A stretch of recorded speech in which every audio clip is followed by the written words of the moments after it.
Hey there everyone, welcome back to our channel again. In today's quick video, you are going to see how to add stories to Instagram profile.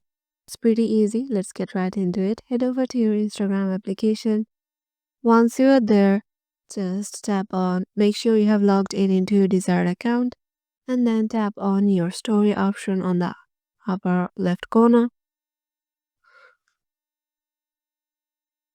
and then choose a picture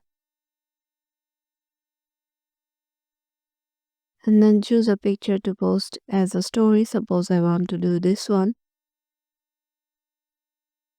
And then just you can add any stickers you want. You can write anything in here. And you can also just put a link. And once you're done with it, tap on your story or you can post it to your close friend story. Once you tap on your story, as you can see, my story is currently being posted.